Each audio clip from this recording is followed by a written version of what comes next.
basically this Mr. Bond website, we have 4 verticals. So one is called workshop videos, articles, calculators, and one is the smart investing transactional platform. So we are basically divided into 4 categories. So the first category, workshop videos. So in this, what we have done is we have created multiple videos and we have created multiple courses for the same. So for example, if you want a course on effective investor communication, which you can use either to yourself or for your investors, you can use that and you can take some pointers out of these workshop videos. So the reason for creating these workshop videos is so that everyone has a particular point before they go out and explain it to their investors. So it just helps. Either you will be using it already or you can use the pointers from here itself. So like, for example, I will show you currently one video. That you don't take your financial planning lightly.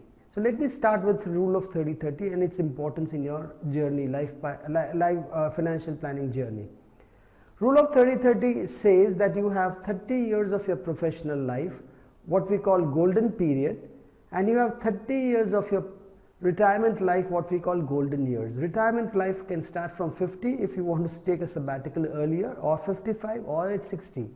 And it actually lasts almost 30-35 years, more than your actual working life, which is the golden period.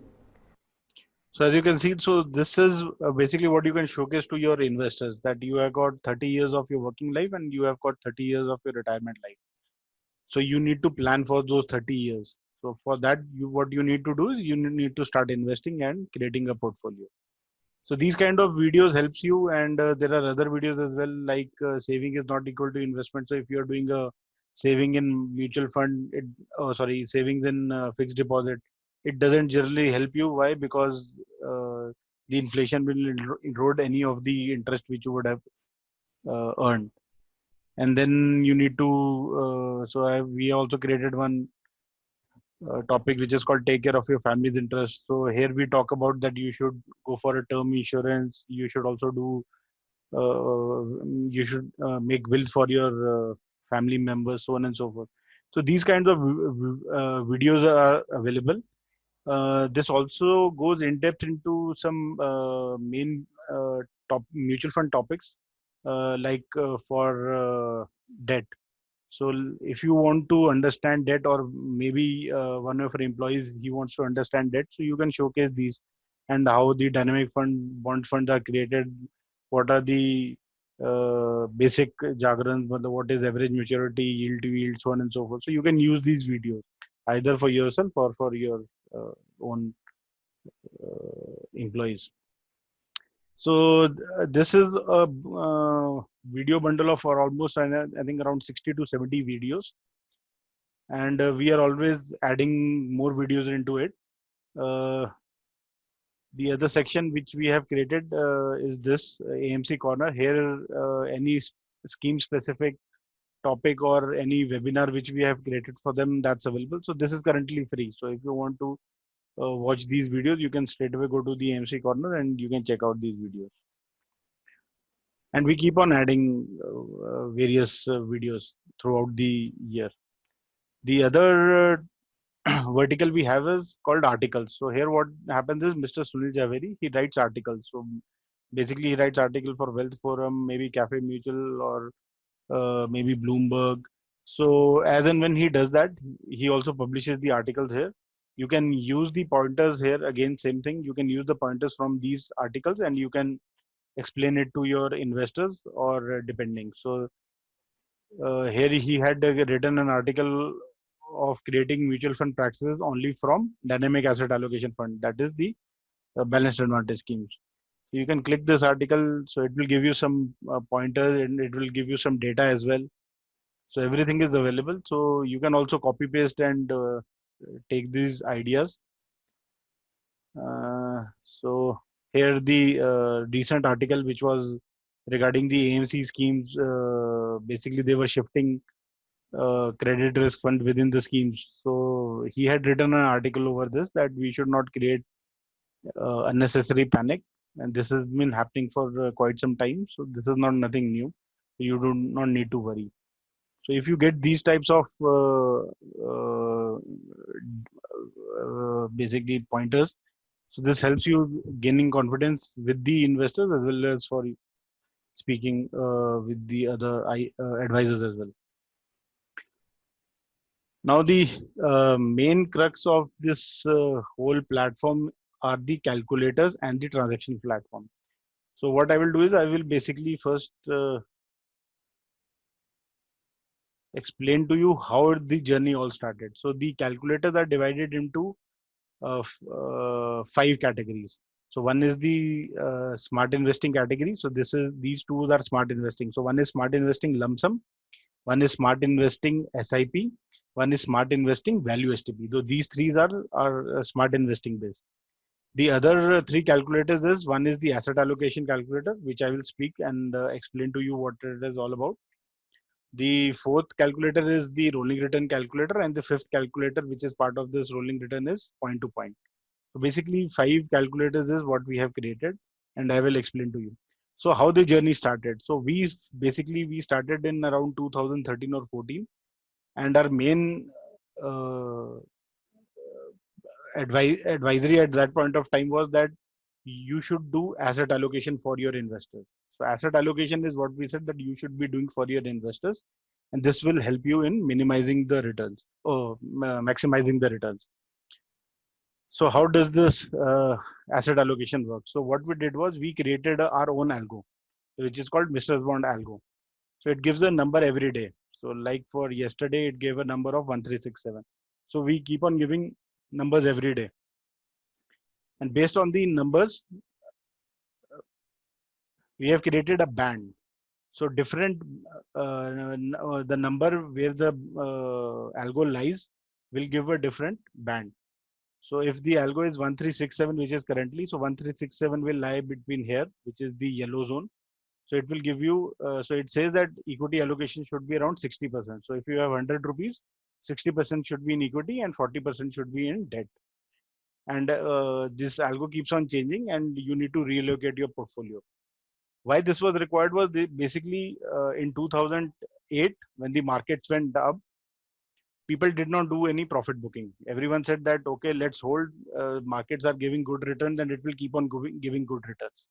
But 1 year, 1.5 years down the line, all the capital gain, all the gain which was created, it vanished. Why? Because the markets corrected. And at that point of time, if you would have done this profit booking, you would have saved. So that's why we created this asset allocation. So how does this work?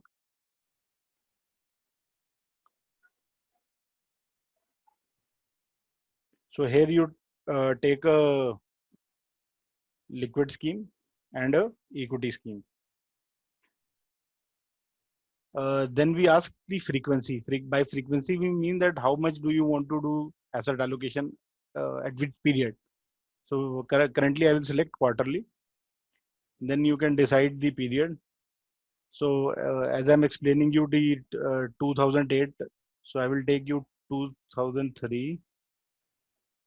Sorry, January.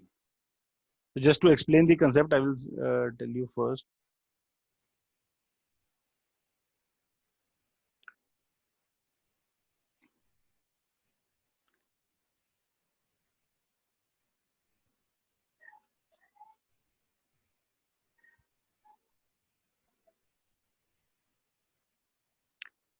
So here, what does it do? It shows that if you would have done a one time in HDFC equity through our algo, 1 crore would have made 7 crores. If you would have done one time, 1 crore would have made 9 crores, 9.81 crores. So till that point, that one time was working fine. But what happened thereafter? So if the person would have stuck to maybe another 2 years, so the difference. So here what has happened is from our Mr. Bond strategy has gone from 1 crore to 10.3 crores, whereas HDFC one time would have gone from 1 crore to 10 crores. Why did that happen? Because of the profit booking part. So if you can see the full report, in 2008, we were 0% in equity. So we said that you should take out everything and get into liquid. So here everything is in liquid fund. So currently says 7 crore, 7 crore total is in debt. And as and when the market started correcting, we said that increase the equity allocation. So because when you are increasing the equity allocation, you need money. So the money is lying in liquid, so you start transferring the money into equity, and that's the difference. So this is basically how we started the asset allocation part, that you should start doing asset allocation. Because if what happens is basically that if you tell some investor that okay, invest for 5 years, and he would have invested in, let's say, 2005 or maybe 2006, and he waited for 5 years, and in 2010 you would have shown him a negative return or a lesser return, then he would have said that what happened to my buy and hold strategy. So that's why we say that you should keep on doing profit booking. So how does this work? So basically what happens is on 1st January 2003, our system will check the algo. So this algo at that point of time was said 90%. So 90% would mean that we were in green zone. So the algo would have been here somewhere. So we said that, okay, 1 crore should be invested 90 lakhs in equity and 10 lakh in debt.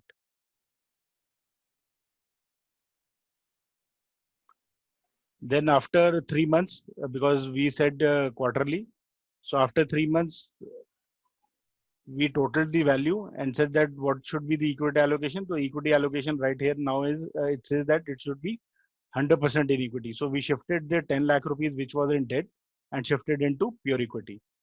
Then on 1st July 2003, same, so it remained the same. Then we started reducing equally. So on 1st April 2004, we said that the equity allocation should be 50%. So the total value which was available, we shifted 50% into equity and 50% into debt, and so on and so forth. So the asset allocation part is where we said that you should keep on doing profit booking, and that is how our platform started. So basically, we said that you should start doing asset allocation, and we created this. So you have any query?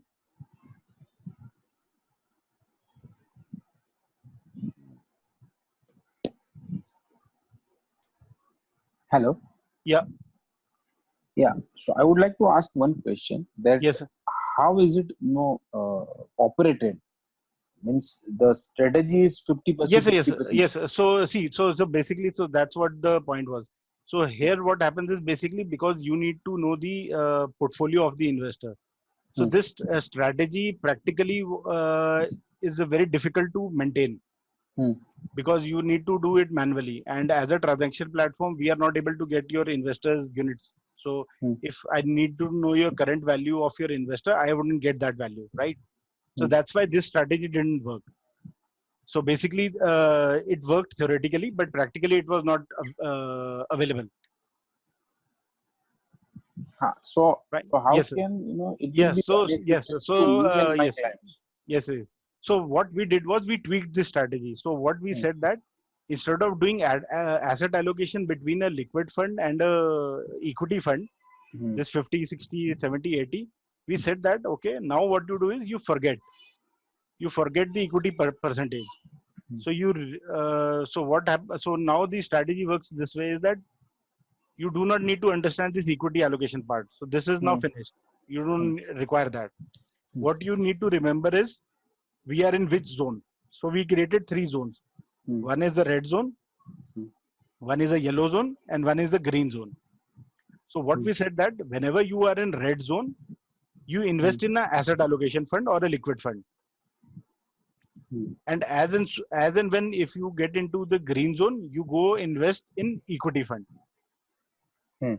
Fine. So how does this work is, so you select 2 schemes. So let's say you selected basically ICICI blue chip, let's say.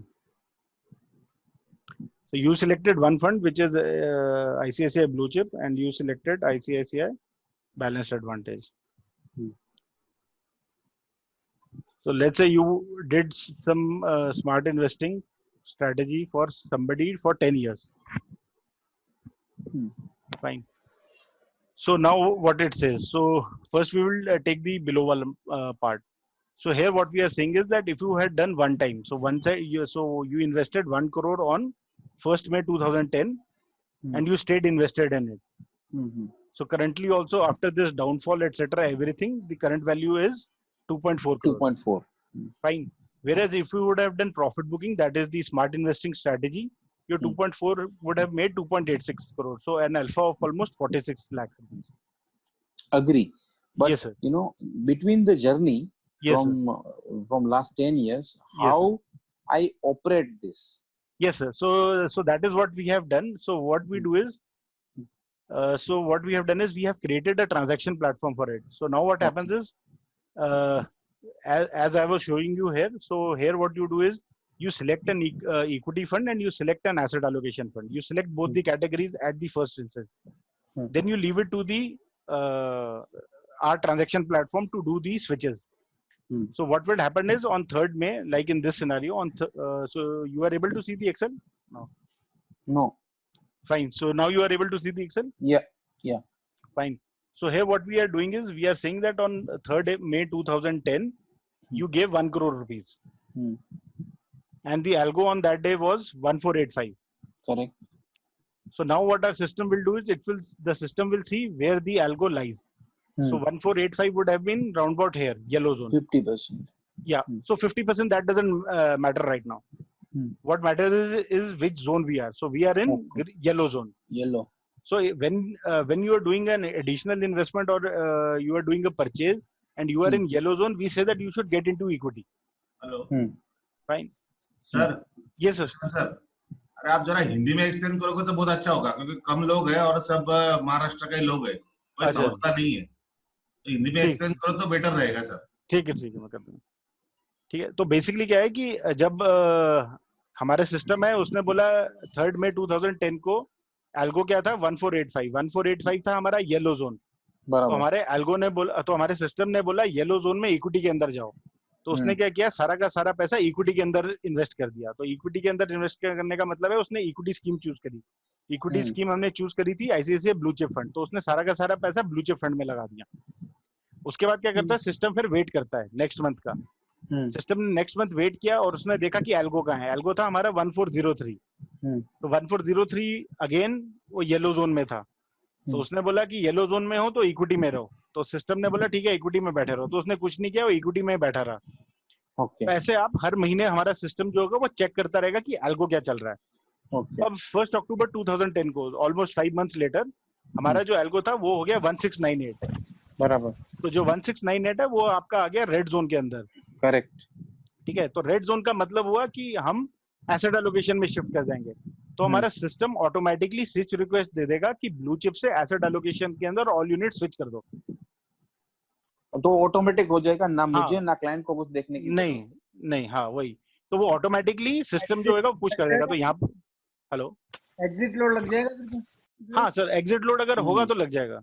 वो तो ठीक लगेगा. हाँ ठीक है. पर इसका जो ऑपरेशन होगा, हाँ जी, तो मुझे और क्लाइंट को पता चलेगा कि ये हुआ है. हाँ सर. आपको सुबह, तो हम ऐसा करते हैं, तो बेसिकली क्या होता है जिस दिन ट्रांजेक्शन होनी होती है तो हम उस दिन सुबह आपको 8 बजे एक ईमेल भेजते हैं.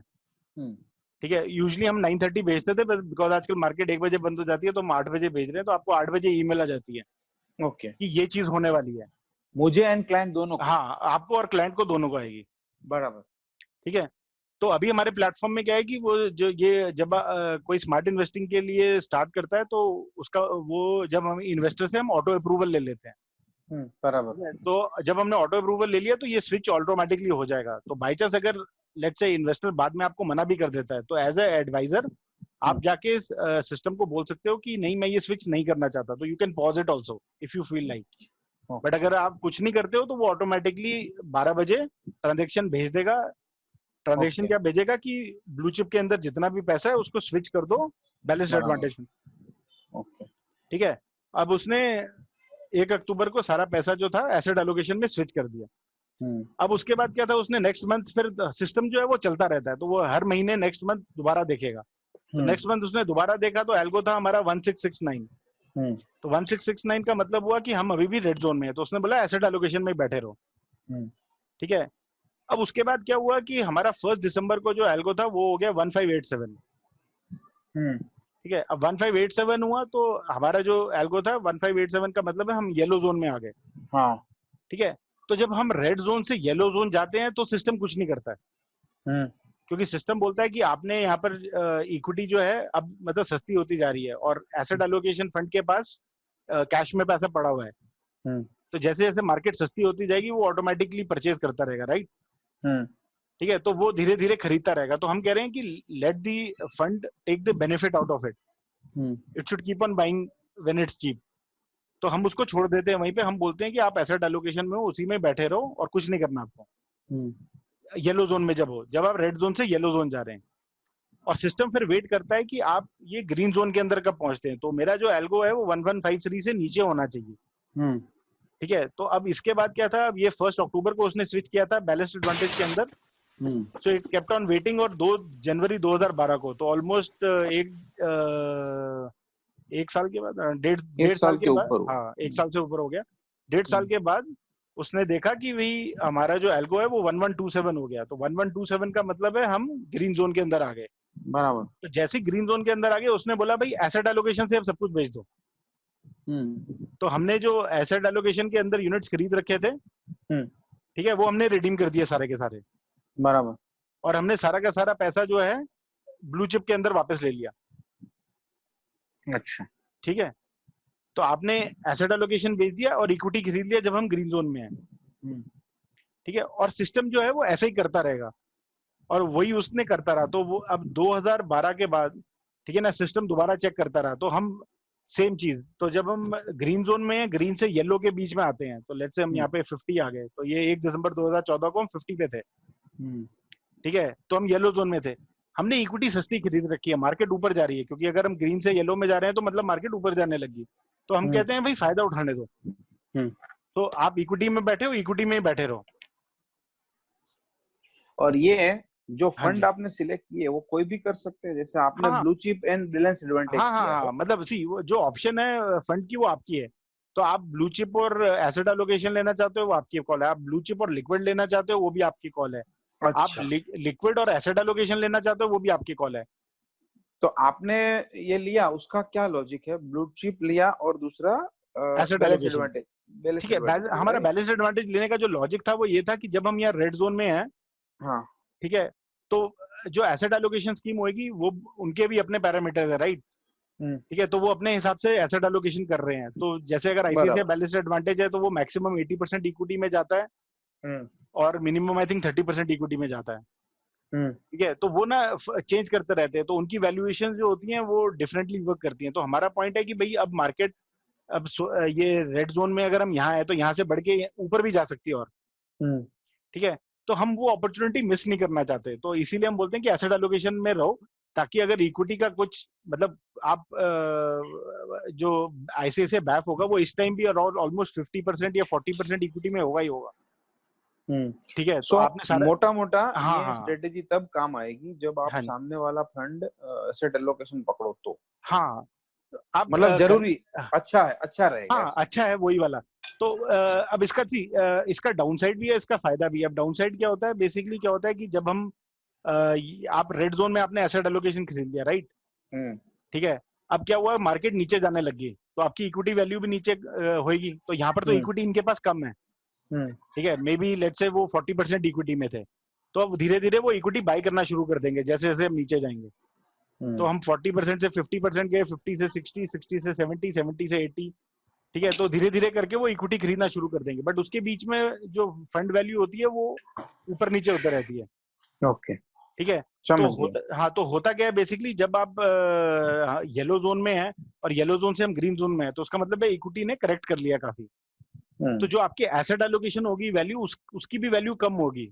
तो अगर जैसे आप ये एग्जांपल देखोगे, तो अगर हम बोल रहे हैं कि भाई यहाँ से हम इक्विटी से हमने यहाँ इक्विटी रिडीम कर दिया, राइट, हम एसेट एलोकेशन में आ गए, ठीक है, तो यहाँ पर आपके पास था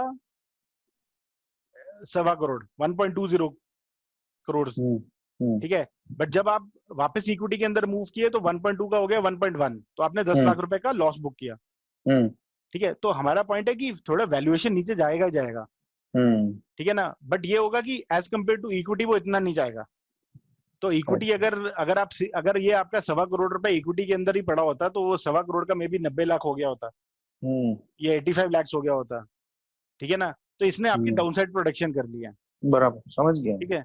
तो अब बहुत अच्छी तो चीज बनी। हाँ, तो अब बाकी आपके ऊपर है, अगर आपको लगता है कि नहीं मैं डाउनसाइड प्रोटेक्शन 100% ही रखना चाहता हूँ तो आप इक्विटी के साथ यहाँ लिक्विड रख लो। मेरा एक रिक्वेस्ट है, आप हेल्प करोगे? हाँ ब्लू जी, चिप एंड यही एग्जांपल हम ब्लू चिप एंड लिक्विड में देख सकते हैं। हाँ जी,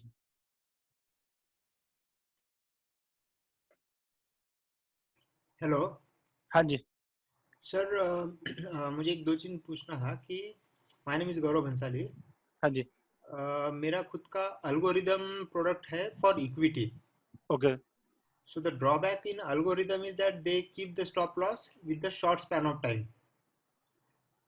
अभी ओके, म्यूचुअल फंड में आपके जो रेड ग्रीन और जो जोन्स है, हाँ ये जी, पी को देख के होता है या किस बेस पे आप करते हो? हाँ हाँ, हमारा अपना कुछ हमारी अपनी कैलकुलेशन है, तो हम पी पीबी और दो तीन और फैक्टर्स लेके हमने अपना एल्गोरिथम बनाया है। ठीक है। तो हाँ अभी जी, ये जब मार्केट, अभी example current situation low where the P फरवरी तक ठीक ठाक था, हाँ जी, and suddenly May because of this corona effect there was हाँ no ji, issue with the market, but हाँ जी, एकदम सडन कोई इश्यू आ गया और उसकी वजह से मार्केट फॉल हो गया है। हाँ जी, हाँ जी। तो इस सिचुएशन में आप पी को देखते हो या स्टॉप लॉस रहता है आपका, कुछ किस बेस पे आप डिसीजन लेते हो? नहीं नहीं, तो मैं वही बोल रहा हूँ, तो हमने क्या किया, हमने सिर्फ एल्गो बनाया है, मतलब जो हमारी कैलकुलेशन है वो ऑटोमेटिकली चलते रहती है, ठीक है। और उसके बाद हम देखते हैं कि हम किस जोन में जा रहे हैं, ठीक है। तो अब हम 2017 से हम एसेट एलोकेशन में थे, तो हम 2017 में हमने बोल दिया कि मार्केट इज एक्सपेंसिव और आप इक्विटी से सारा पैसा जो होगा आप एसेट एलोकेशन में शिफ्ट कर लो। तो अगर आप इस एग्जांपल में भी देखोगे तो ये 2017, तो 3 जुलाई 2017 को मैंने इक्विटी का सब कुछ बेच दिया और मैं एसेट एलोकेशन में आ गया, और तब से मैं एसेट एलोकेशन में ही बैठा हुआ हूँ, क्योंकि हमारा जोन चेंज नहीं हुआ है, हमारा जोन अभी भी यहीं पर होवर कर रहा है 60-70 के बीच में, ये 1268 और 1383 के बीच में होवर कर रहा है, ठीक है। तो एज एंड व्हेन जब वो येलो में ग्रीन में जाएगा तभी हम शिफ्ट करेंगे। तो आपको कुछ आइडिया है 2017 में पी क्या था? 2017 में पी है आपके पास उसके साथ कोरिलेट करने के लिए?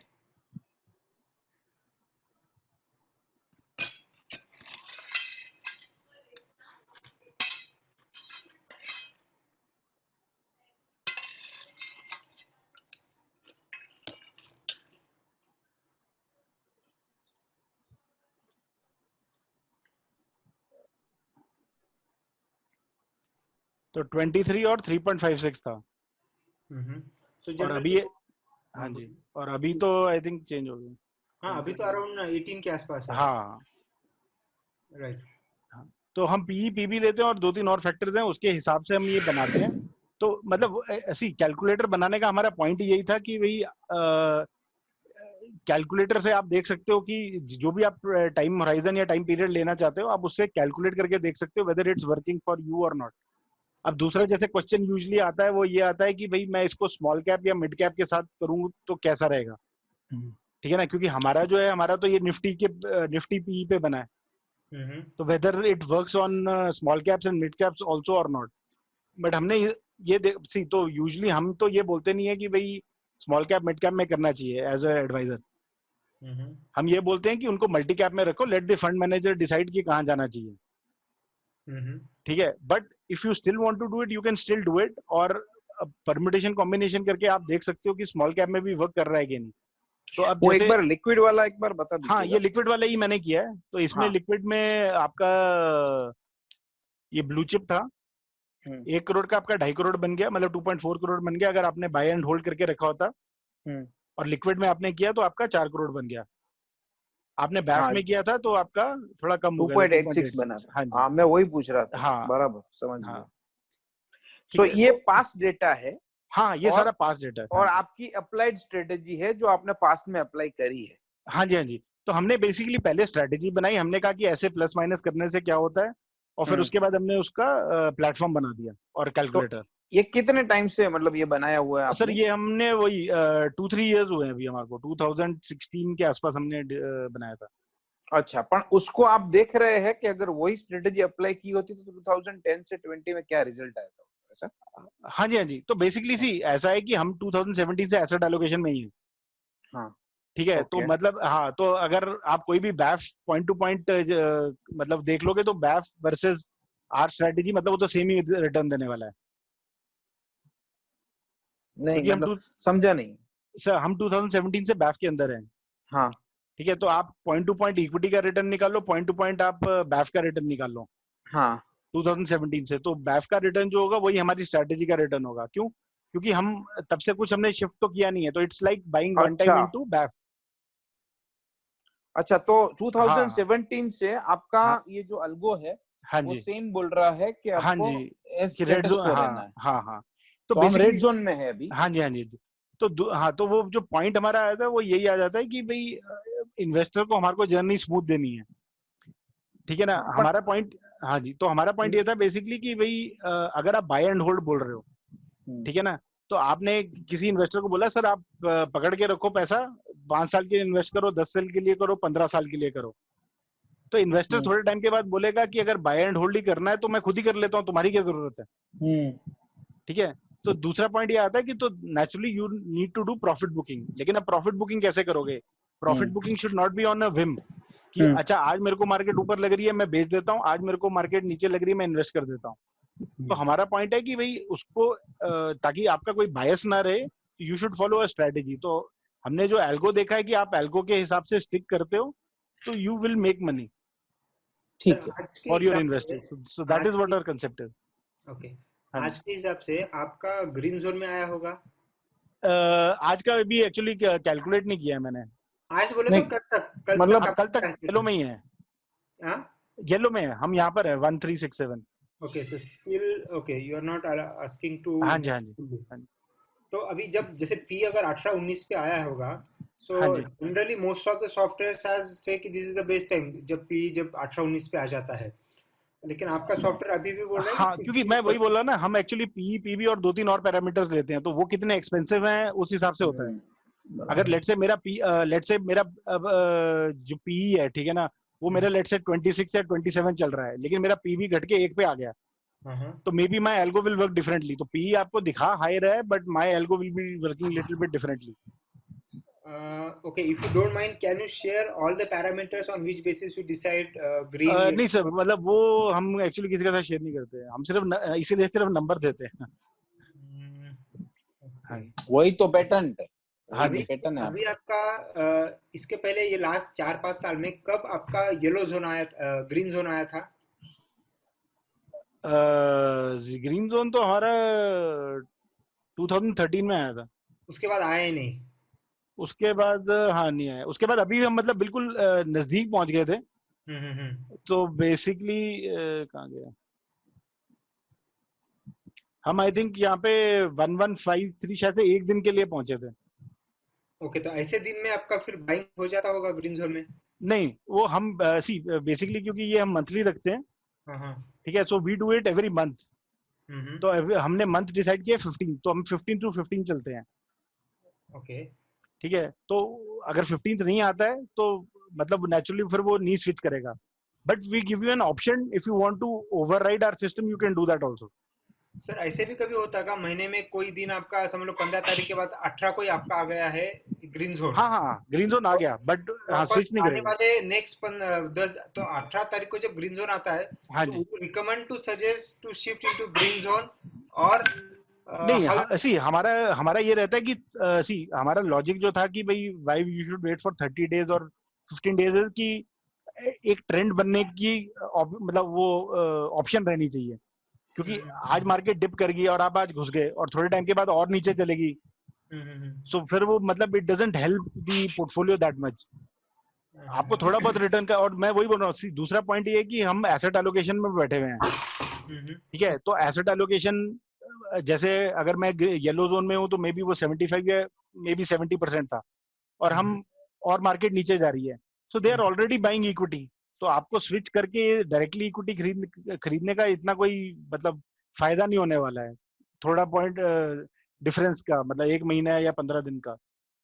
सी ज्यादा से ज्यादा क्या होगा, मैं आज नहीं करूंगा, अगले महीने ग्रीन जोन में शिफ्ट कर जाऊंगा, और लेट से कि अगर मैं शिफ्ट ही नहीं करता, लेट से मार्केट यहाँ से वापस ऊपर चलने लग जाती है, आपका एसेट एलोकेशन में 80% तो वैसे इक्विटी में था, तो वो आपको एसेट एलोकेशन ऑटोमेटिकली रिटर्न तो देता ही रहेगा ना। So it is not like you will totally, yes, मतलब थोड़ा बहुत रिटर्न का फर्क रहेगा, बट इतना भी फर्क नहीं होगा कि आप मतलब सब कुछ ही लूज कर रहे हो। आप 80% तो तब भी मार्केट में हो ही हो, या 70% या 75%, depending upon the asset allocation जो भी ले रहे हैं। हाँ जी सर। तो इसको एक एग्जांपल एसआईपी का दीजिए। पहले फंक्शनैलिटी पूरी बता दीजिए, फिर टेक्निकल डिटेल्स में जा सकते हैं, तो अनएंडिंग टॉपिक है। ठीक है, ठीक। पहले आप जरा पहले सब फंक्शनैलिटी। हाँ जी, हाँ जी। एक एग्जांपल एसआईपी का दीजिए। हाँ हाँ, तो सर ये जो हमारा कैलकुलेटर है, जब हम लमसम करते हैं तो लमसम के साथ ही वो एसआईपी भी कर देता है। तो just to compare that everything is on the same parameter, हम क्या करते हैं, जो 1 करोड़ होगा उसको जितने भी मंथ्स बचे हुए हैं, तो 121 मंथ्स, तो उससे डिवाइड करके पर मंथ एसआईपी अमाउंट निकाल देता है।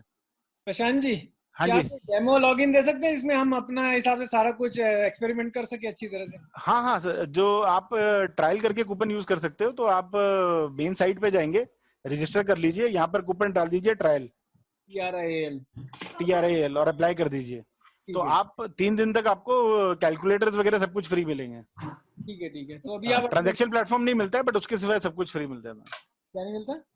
ट्रांजैक्शन प्लेटफॉर्म नहीं मिलता है। ठीक है। तो ट्रांजैक्शन प्लेटफॉर्म पे आज आप ज्यादा जोर दे दीजिए, वही बता दीजिए कैसे करना है। हाँ जी, हाँ जी। लेंगे उसमें कुछ हाँ, मैं बेसिक भी मतलब फंडा समझाने वाला पॉइंट था। तो सबको हाँ, तो फिर अब इसमें आप पर मंथ 82,000 की एसआईपी करते, तो हमारे सिस्टम के थ्रू चलते तो आपके 1.87 करोड़ बनते। अगर आपने सिर्फ एसआईपी करी होती which was just in blue chip, आपने और कुछ नहीं किया, so that would have made 1.42। अब जो डिफरेंस आता है, डिफरेंस कैसे बनता है, तो डिफरेंस ऐसे बनता है, जब एसआईपी चलती है हमारी, तो जैसे मैंने आपको बताया था कि जब येलो जोन आएगा, आपके पास फ्रेश मनी है, so that should go into equity.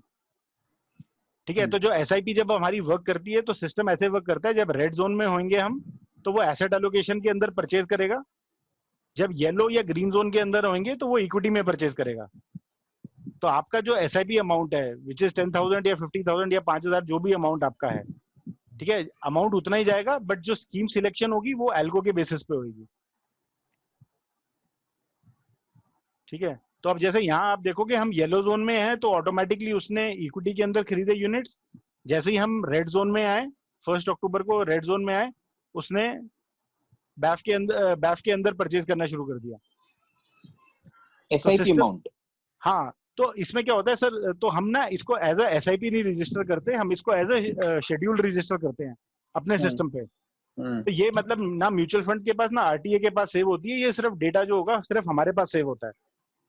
तो हम क्या करते हैं, जिस दिन एग्जीक्यूट होना था, तो लेट्स से आपने किसी को बोला कि भाई मैं 10th ऑफ एवरी मंथ एक एसआईपी करना चाहता हूँ 5,000 रुपए की। ठीक है, अब आप क्या करोगे, आप एक इक्विटी स्कीम चूज कर लोगे और एक एसेट एलोकेशन। ठीक है, आपने दोनों स्कीम चूज कर ली। अब 10 तारीख को जब हमारा सिस्टम सुबह 8 बजे रन करेगा, ठीक है, तो वो ये पूछेगा कि भाई एल्गो क्या था, तो मेरा सिस्टम एल्गो देखेगा, वो देखेगा कि हम कहाँ हैं। तो हम अगर येलो जोन के अंदर है, तो बोलेगा येलो जोन का मतलब है इक्विटी स्कीम चूज करनी है, तो आपने जो भी इक्विटी स्कीम चूज कर रखी होगी वो उसकी परचेज रिक्वेस्ट बना देगा, बराबर, और उसको वो 12 बजे एग्जीक्यूट कर देगा। तो it goes as a purchase. तो आपको जो आपकी स्टेटमेंट आती है इन्वेस्टर की, उसमें आपको एज अ परचेज ही दिखता रहेगा कि आज परचेज मेरी इक्विटी में हुई, आज मेरी परचेज जो है वो बैलेंस्ड एडवांटेज में हुई, and so on and so forth. तो वो परचेज रिक्वेस्ट जाती है। तो everything which is saved here is schedule at our end. अगर आप लेट्स से मतलब जैसे आपको होता है कि भाई ठीक है मैं 1 साल के बाद छोड़ देता हूँ या कुछ भी कर लेता हूँ, तो वो ऑटोमेटिकली सब कुछ बंद हो जाएगा। हेलो, हाँ जी सर। तो मेरा एक क्वेश्चन है, एसआईपी में जैसे फॉर एग्जांपल आपने कहा कि एल्गो चूज करेगा, तो एल्गो ने चूज किया कि हमें मान लीजिए 60% हमारा इक्विटी में होना चाहिए, तो वो जो एसआईपी का अमाउंट है वो 60% जाएगा कि पूरा नहीं, चला जाएगा? मैंने आपको वही बोला, जब आप स्मार्ट इन्वेस्टिंग करते हो तो equity allocation percentage doesn't matter. इसका कोई वो नहीं है, इसका कोई वो नहीं है। आपको सिर्फ देखना है कि मैं रेड जोन हूँ, येलो जोन हूँ, ग्रीन जोन हूँ। अगर ग्रीन होगा तो वो पूरा का पूरा पैसा इक्विटी में ले जाएगा, येलो का पूरा का पूरा। हाँ, तो 10 अगर वो येलो में है, येलो जोन में, फिर वो मतलब इक्विटी में लेगा परचेज। लेकिन यहाँ पर आपका ये बोल रहा है कि इक्विटी में परसेंटेज कम होनी चाहिए। नहीं, मैं वही बोल रहा हूँ, परसेंटेज का फिर आपको कोई नहीं लेना देना है। सी ऐसा है कि आपने एसआईपी करी, ठीक है, 3 महीने एसआईपी जो थी वो रेड जोन में गई तो आप एसेट एलोकेशन में परचेज करके बैठे रहोगे। ओके उसके बाद आप येलो जोन में आ रहे हो, मतलब मार्केट नीचे करेक्ट हो रही है, तो हम कह रहे हैं कि फायदा उठा लो इक्विटी का, रेड से तो चीप ही होएगा ना येलो। ओके ठीक है, तो आप हम इक्विटी के अंदर परचेज करना शुरू कर देंगे। परसेंटेज डजंट मैटर, परसेंटेज का कोई लेना देना नहीं है। मतलब इक्विटी के केस में, मतलब एसआईपी के केस में वो सारा का सारा काम इक्विटी में ही होगा। हाँ हाँ, मतलब इक्विटी या फिर एसेट एलोकेशन अगर आप रेड जोन में हो। ओके, और लमसम के केस में वो दोनों में होगा, हाँ बाइफरकेट करके। हाँ नहीं, एंड ऑफ द डे जो एसआईपी है सर, एसआईपी भी आपने जैसे 10,000 रुपए की एसआईपी करी, जी ठीक है, 6 महीने लेट्स से आप 2017 से एसआईपी कर रहे थे, जी तो हम जनवरी तक तो रेड जोन में थे, तो उसने सारी की सारी एसआईपी जो होंगी 2 साल की वो बैलेंस एडवांटेज के अंदर ही करी होगी। ओके ठीक है, अब उसने क्या किया, बैलेंस एडवांटेज के अंदर जो पैसा पड़ा है वो वहीं रख दिया। ठीक है, क्योंकि हमने ग्रीन जोन हिट नहीं किया है तो येलो जोन के अंदर भी हम घूमी जा रहे हैं, तो वो परचेज जो होगी अब वो इक्विटी के अंदर लेनी शुरू कर देगी। तो लास्ट 3-4 Okay. महीने से परचेज जो होगी आपकी इक्विटी में जाने लग जाएगी। ओके ठीक है, अब क्या होता है, गोइंग फॉरवर्ड लेट से 3 महीने के बाद हम ग्रीन जोन में आ जाते हैं। जी ठीक है, तो आपकी एसआईपी तो इक्विटी में ही चलते रहेगी, ओके, और जो पुराना और पैसा जो पड़ा हाँ होगा वो तो भी एसेट switch हो एलोकेशन जाएगा। का पैसा होगा वो भी हम इक्विटी में स्विच कर देंगे फिर तक। ओके, तो एग्जिट लोड होगा वो लग जाएगा। हाँ, अगर एग्जिट लोड कुछ होगा तो लग जाएगा। ओके ओके मतलब मिस्टर नीतीश का क्वेश्चन था कि बैलेंस्ड एडवांटेज या लिक्विड, इट्स योर चॉइस। मैंने वही समझाया उनको कि आप लिक्विड या बैलेंस्ड एडवांटेज कुछ भी ले सकते हैं, सो दैट्स नॉट किसी की क्वेरी थी। और उसके बाद फिर सेम होएगा, फिर आपके जो एसआईपी चलते जा रही है और लेट से हम वापस रेड जोन में आ गए तो ऑटोमेटिकली जितना भी इक्विटी में होगा वो उसको एसेट एलोकेशन में शिफ्ट कर देगा, क्योंकि एसआईपी भी एंड ऑफ द डे बन के लमसम ही बन जाएगी ना। ठीक है, तो एक तो ये हमारी 2 स्ट्रेटजीज तो ये होगी, smart investing SIP and smart investing lump sum. ठीक है, अब तीसरी हमारी स्ट्रेटजी है smart investing value STP. So this also works the same way. इसमें भी आपको 2 स्कीम चूज करनी है, एक इक्विटी एक एसेट एलोकेशन। बट इसमें जो एक एक्स्ट्रा स्कीम आ जाती है वो आ जाती है core scheme, which is the liquid fund. आप लिक्विड भी ले सकते हो, इक्विटी सेविंग भी ले सकते हो। तो आप बोलते हो कि भाई मैं किसी की एसटीपी करना चाहता हूँ,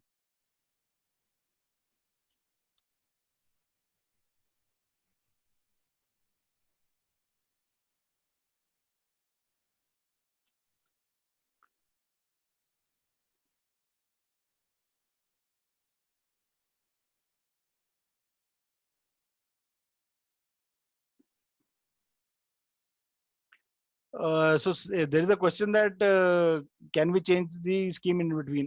Currently no, currently आपको वो पॉज या कैंसिल करनी पड़ेगी और दोबारा से क्रिएट करनी पड़ेगी। तो इसमें हमने क्या किया, हमने ये बोला कि जो वैल्यू एसटीपी है, वैल्यू एसटीपी का भी हमने सेम फंडा अपनाया है, red zone, yellow zone and green zone. जो इसमें हमने फर्क किया वो ये किया कि आप जो एसआईपी अमाउंट देते हो, तो यहाँ पर एसआईपी अमाउंट था 1 lakh rupees per month switch. तो बेसिकली हमने यहाँ पे ये डिसाइड किया कि अब रेड जोन, येलो जोन और ग्रीन जोन का डिफरेंस क्या होगा वैल्यू एसटीपी में, वो ये होगा जब 1 लाख रुपीज का स्विच रेड जोन के अंदर होगा तो वो एसेट एलोकेशन के अंदर करेगा, जैसे एसआईपी कर रहा था। एसआईपी अगर आपकी रेड जोन के अंदर हो रही है तो वो एसेट एलोकेशन में जा रही है। तो यहाँ पर भी जो वैल्यू एसटीपी है अगर रेड जोन में हो रही है तो जो स्विच होगा वो बैलेंस एडवांटेज में जाएगा। अब क्योंकि fund is already available in the sense कि आपका लिक्विड में ऑलरेडी सारा का सारा पैसा इन्वेस्टेड है। ठीक है, उस सिनारियो में क्या है कि जब आप येलो जोन में आते हो, ठीक है, तो जैसे ही आप येलो जोन हिट करेंगे, जैसे आजकल चल रहा है, जो स्विच होगा इंस्टेड ऑफ 1 लाख वो 3 लाख हो जाएगा। तो हम 1x की जगह 3x शुरू कर देते हैं because you are in yellow zone. तो हम जो आपका स्विच होगा लिक्विड से into blue chip will start happening 3 times. तो हम 3 लाख रुपए स्विच करना शुरू कर देंगे। अगर एसआईपी होती तो वो भी सेम इक्विटी फंड के अंदर जाती, बट यस जाता वही अमाउंट जो आपने एसआईपी डाला हुआ है। बट बिकॉज ये वैल्यू एसटीपी था and you already had money in liquid fund, so that's why we can increase the value, और इसलिए हम इसकी वैल्यू 3 टाइम्स कर देते हैं। तो हम 3 लाख रुपए का स्विच करना शुरू कर देते हैं। और जब हम ग्रीन जोन में आते हैं तो we start doing it 5 times.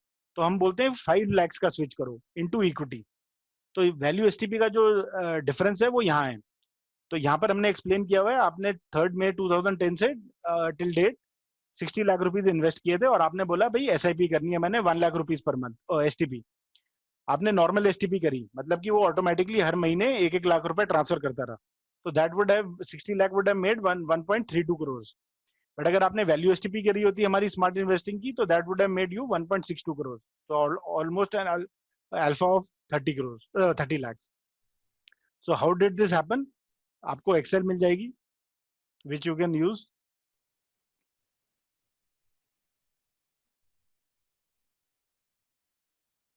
ठीक है, तो सिस्टम क्या करता है, सेम वे 3rd May को उसने देखा एल्गो क्या है, हमारा जो एल्गो था उस वक्त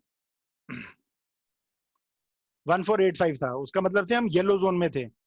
तो जब हम येलो जोन में हैं तो वो हम बोल रहे हैं 3 टाइम्स स्विच करो, तो उसने ऑटोमेटिकली क्या किया 3 लाख रुपीस का स्विच करना शुरू कर दिया। कहाँ किया, इक्विटी के अंदर, because we are in yellow zone.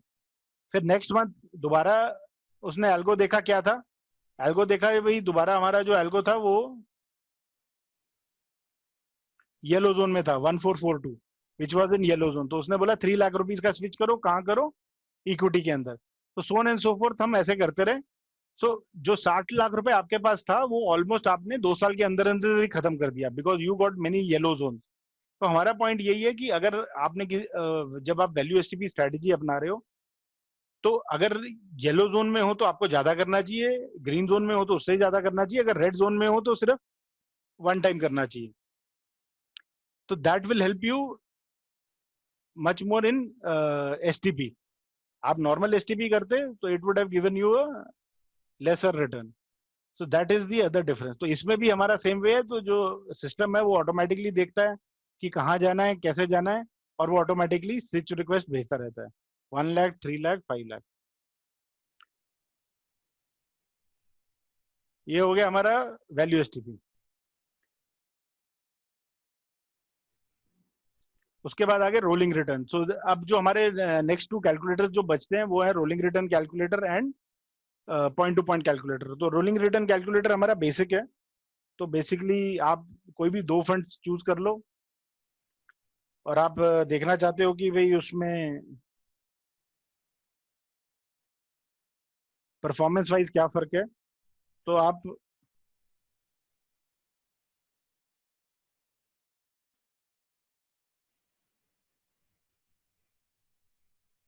आपने सेम किया 2010 से till date rolling period. So basically हम यहाँ रोलिंग पीरियड चूज करते हैं, तो दैट मीन्स कि 1 अप्रैल 2010 से कब तक, तो हम 60 मंथ ले रहे हैं, that will be 5 years down the line. तो हम बोल रहे हैं 1 अप्रैल 2010 से 1 अप्रैल 2015, ये मेरा पहला रिटर्न का पॉइंट होएगा।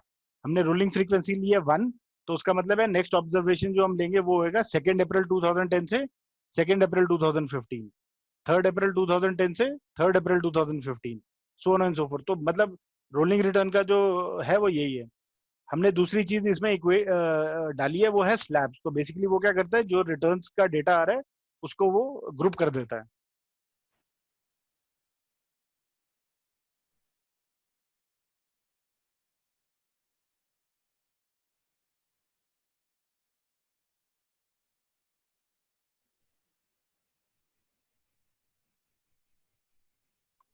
सो यहाँ पर अब आप जैसे देख सकते हो, फ्रॉम डेट हमने ली 1 अप्रैल 2010 से 21st। रोलिंग पीरियड हम बोल रहे हैं 60 मंथ्स, रोलिंग फ्रीक्वेंसी बोली हमने 1 डे। तो उसने क्या किया, उसने डेटा निकाला पॉइंट टू पॉइंट। तो उसने बोला मिनिमम आप जा सकते हो -2.5%, आईसीआईसीआई मल्टी कैप में गए -1%, and HDFC mid cap opportunities में गए -0.14%। मैक्सिमम ये रहा, एवरेज ये रहा, स्टैंडर्ड डिविएशन। तो ये वहां पर आ गया। और जो स्लैब्स है हमारे, अब स्लैब्स क्या है, बेसिकली वो डिफाइन कर रहे हैं कि भाई रिटर्न्स का ऑब्जर्वेशन क्या रहे हैं। तो हम ये बोल रहे हैं less than 0 in the sense की जो नेगेटिव रिटर्न्स हैं, these were 21 observations were available in HDFC equity। आप आईसीआईसीआई मल्टी कैप लेते हो तो उसमें 3 ऑब्जर्वेशन थी, आप एचडीएफसी मिड कैप लेते हो तो उसमें सिर्फ 1 ऑब्जर्वेशन थी। मतलब जो ये ऑब्जर्वेशन आई है सिर्फ यही नेगेटिव हुई है। दूसरा फिर आप ये देख सकते हो कि भाई 15% प्लस या 10% प्लस के रिटर्न्स कितने रहे हैं। तो यहाँ पर आप देख सकते हो दोनों का टोटल ऑलमोस्ट 70% के आसपास है, मतलब 47% के आसपास है। यहाँ पे 54 है, यहाँ पे 81 है। सो दैट वुड मीन कि HDFC mid cap is a better performing fund for a 5 year plus horizon. बाकी आप परम्यूटेशन कॉम्बिनेशन के हिसाब से रिकमेंड कर सकते हैं। सो दिस इज, और इसकी भी आप सेम है जो रिपोर्ट है उसको आप एक्सेल में निकाल सकते हैं and you can use it for calculations. So it will explain you everything.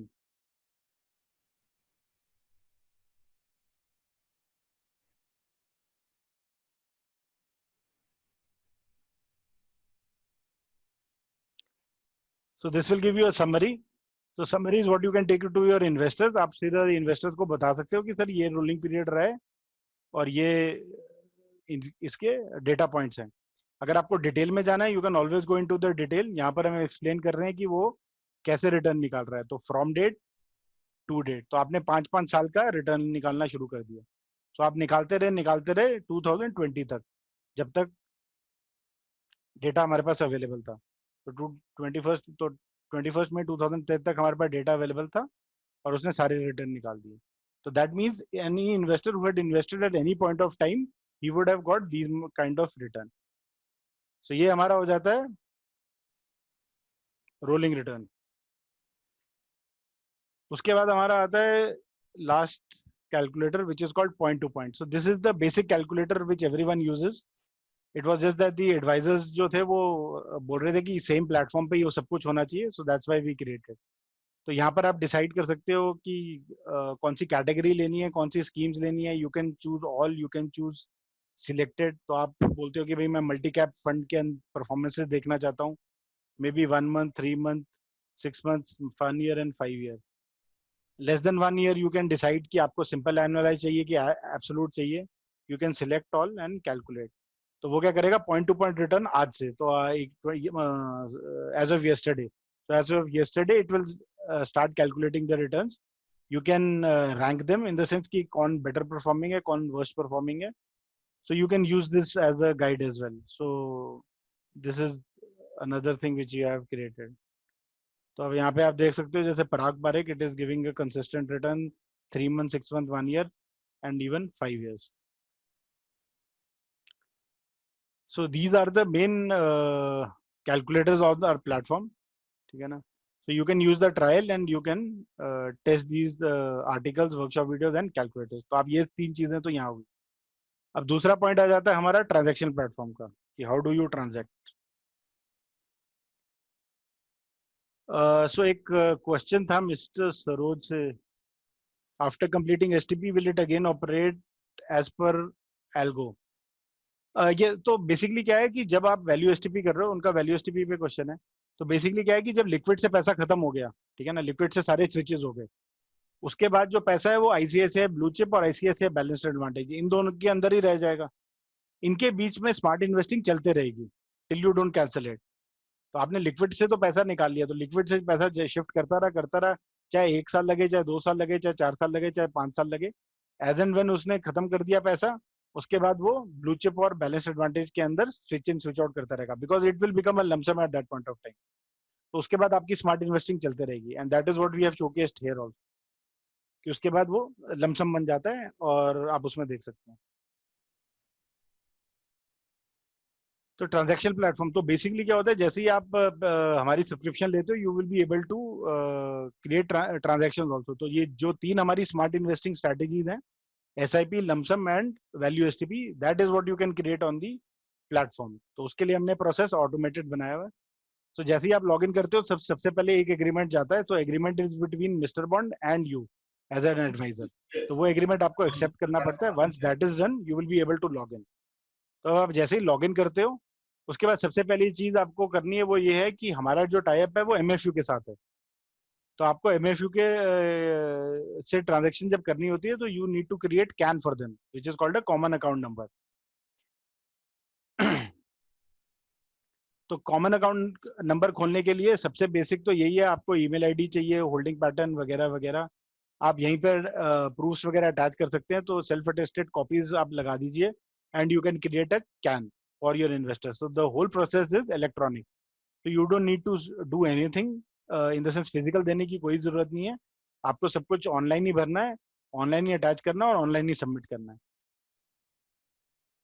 और अगर आपके पास पहले से कोई इन्वेस्टर है जिसका कैन खुला हुआ है, you can use that as well. आप क्योंकि जो कैन होता है, CAN is common for everyone. So it is not broker dependent और सब ब्रोकर डिपेंडेंट और nothing like that. It is investor dependent.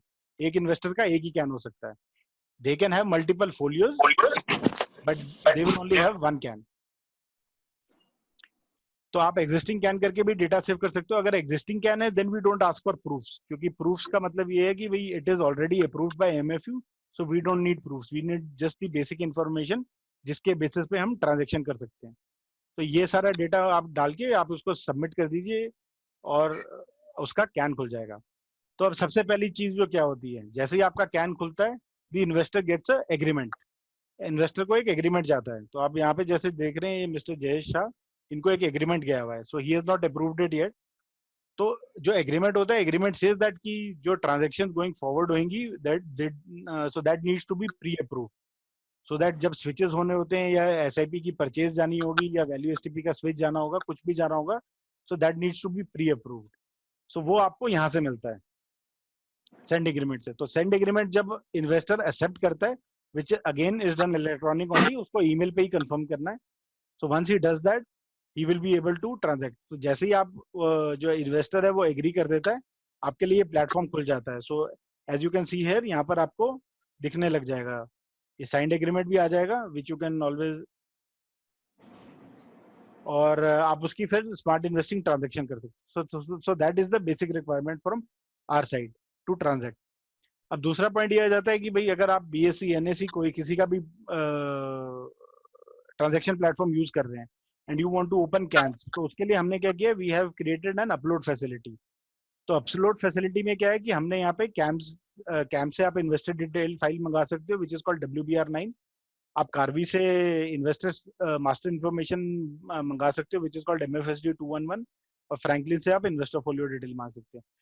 आप इनसे जब भी फाइल मंगाओगे सो ऑटोमेटिकली जो डेटा होगा वो हम इंपोर्ट कर लेते हैं. तो उसमें जो बेसिक डिटेल्स होती है, नेम क्या है, फोलियो क्या है, डेट ऑफ बर्थ वगैरह वगैरह, तो वो ऑटोमेटिकली जितनी इन्फॉर्मेशन हमारे को अवेलेबल हो सकती है हम उसको इंपोर्ट कर लेते हैं, so that it helps you in opening the CAN number. तो as and when you do it and the file get processed, आपको वो मैनेज यूजर्स करके अंदर दिखेगी. तो आप बल्क अपलोड में ही मैनेज यूजर पे क्लिक करोगे, यहाँ पे सारा का सारा डेटा जो होगा वो इंपोर्ट हो जाएगा. At this point of time nothing goes to the investor as of now, क्योंकि आपने उनका कैन खोला नहीं है, आपने उनको कुछ बताया नहीं है. तो टिल आप सिर्फ इंपोर्ट कर रहे हो. तो इंपोर्ट करने से उनको कोई मेल नहीं जाने वाला है, उनको कुछ नहीं होने वाला है. इट इज जस्ट कि the data is getting populated. तो जैसे ही आप अब उनका डेटा हमारे को मिल जाएगा, आप उनके कैन खोलने शुरू कर सकते हैं. तो उसमें आप बेसिक डिटेल्स जो होंगी, जो जितनी हमारे को कैम्स और कार्वी से या टेम्पल्टन से अवेलेबल हुई है, हम वो ऑटो फिल कर देते हैं. जो चीज हमारे पास नहीं है वो आपको फिल करनी पड़ेगी. And you can start saving them and submitting them. You can submit them all in a batch, so that कि आप एक बार डेटा सबका कंप्लीट कर लो तो वो कंप्लीट डेटा करके यहाँ सेव होता रहता है. And you can submit all for processing eight one go. तो उससे क्या होगा, ऑटोमेटिकली सारे कैन्स खुलने शुरू हो जाएंगे. दूसरा हमारा सिस्टम क्या करता है बेसिकली कि it starts finding the cans. तो अगर किसी इन्वेस्टर का ऑलरेडी कैन एग्जिस्ट करता है, so this will showcase here. उसमें क्या होता है बेसिकली कि हम एमएफयू को रिक्वेस्ट भेजते हैं कि भाई इस होल्डर का और इस पैन का कोई कैन अवेलेबल है, यस या नो. अगर अवेलेबल है हम डेट ऑफ बर्थ के साथ मैच करते हैं और एमएफयू हमारे को कैन नंबर दे देता है. अगर वैसा कोई सिनेरियो होता है तो वो आपको यहीं पर आपको शोकेस करने लग जाता है. तो जैसे यहाँ पर आपको शो कर रहा है कि भाई इस इन्वेस्टर का कैन पहले ही खुल चुका है. सो यहाँ पर आप बेसिक इन्फॉर्मेशन जो होगी, जो मिसिंग है, वो आप डाल दीजिए, इसको सबमिट कर दीजिए और वो ऑटोमेटिकली प्रोसेस हो जाएगी. तो इस केस में तो आपको ज्यादा कुछ नहीं करना है. You just need to process it and bulk upload it and submit it. Once that is done, तो जैसे ही आप सबमिट करते हो और वो सेंड फॉर प्रोसेसिंग हो जाता है, यहाँ पर अब क्या हो रहा है कि आपका कैन खुल रहा है और तब इन्वेस्टर को ईमेल जाएगी. तो जो ये ईमेल वाला पार्ट था वो यहाँ पर शुरू हो जाता है. तो अब इन्वेस्टर को ईमेल जा रही है कि आप उनकी स्मार्ट इन्वेस्टिंग करना चाहते हो. And if you want to ignore someone, you can always do that. आप ऑल डेटा में जाके, सॉरी इनकम्प्लीट डेटा में जाके आप बोलते हो कि भाई नहीं, ये इन्वेस्टर है, इसके साथ मैं बिजनेस नहीं करता या मैं करना नहीं चाहता, तो you can always ignore it. आप इग्नोर करोगे तो वो इग्नोर्ड कॉलम के अंदर चला जाएगा, और आप कभी वापस लाना चाहो तो आप वो भी कर सकते हो. तो it's all your call and everything is done. ठीक है, तो ये हो गया हमारा कैन खोलने तक का पॉइंट ऑफ व्यू. तो यहाँ पर आपने बल्क अपलोड से कैन खोल लिए या आपने इंडिविजुअली कैन खोल लिए, जैसे भी है आपने कैन क्रिएट कर ली. तो अब जब कैन तो करना ही है. हाँ, कैन तो करना ही है. हमारा जो टाई अप है वो एमएफयू के साथ है. इज देयर एनी पोजीशन के बीएससी से होगा, क्योंकि ये जो प्रोसेस बताई, हाँ जी, वो उससे तो कैन वापस बनाना ही पड़ेगा. हाँ तो बेसिकली सी हमारा जो रीजन था why we went with MFU was that basically क्या होता है कि जब ये आप स्मार्ट इन्वेस्टिंग ट्रांजैक्शन बनाते हो, ठीक है ना, और आप बोलते हो कि भाई आज जो मेरी परचेज है वो एक्सिस मल्टी कैप में होनी चाहिए या एक्सिस डायनेमिक में, this has to be still to be decided, ठीक है ना। तो अगर मैंने किसी का लिखा है कि भाई 10th ऑफ एवरी मंथ होना चाहिए, तो 10th जून को अब मेरा एल्गो क्या होगा मुझको नहीं पता, तो 10th जून को मैं परचेज रिक्वेस्ट भेजूंगा। तो अगर परचेज जा रही है तो एनएससी और बीएसए के हिसाब से you will need an approval from the investor, क्योंकि आप उसको परचेज भेज रहे हो, ठीक है। तो उसमें अप्रूवल की जरूरत थी, तो इस वजह से हम एमएफयू के साथ गए। एमएफयू का पॉइंट ये था कि अगर आपने पहले से ही अप्रूवल ले लिया इन्वेस्टर का तो बार बार लेने की जरूरत नहीं है, but we are still trying to work with NSC and BSC and we are seeing कि वेदर मतलब दैट कैन बी इम्प्लीमेंटेड और समथिंग कैन बी इम्प्लीमेंटेड।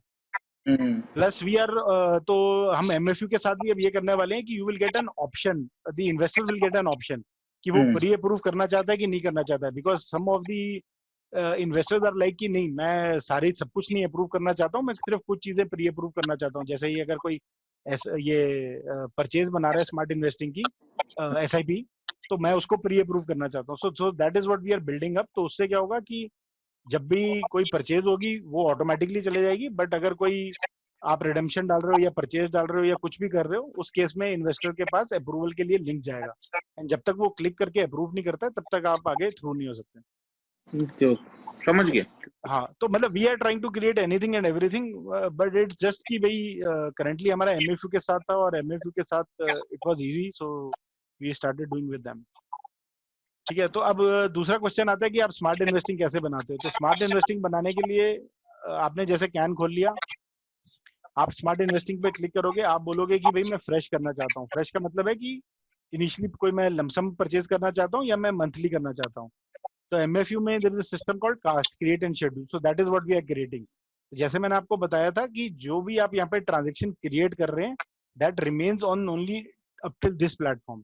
उसकी डिटेल आपको एमएफयू के पास नहीं मिलेगी, आरटीए के पास नहीं मिलेगी, एएमसी के पास नहीं मिलेगी, क्योंकि every time what is happening is कि हमारा सिस्टम जो होता है वो परचेज रिक्वेस्ट बनाता है और वो एमएफयू को पास इन करता है, ठीक है। तो अब यहाँ पर आपने जैसे डिसाइड किया कि okay I want to do monthly SIP, so let's say 10th जून,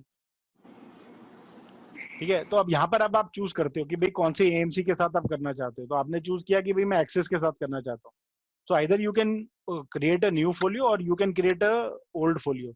तो आप अदर फोलियो पे क्लिक करोगे तो यहाँ पे आप पुराना फोलियो नंबर डाल सकते हो।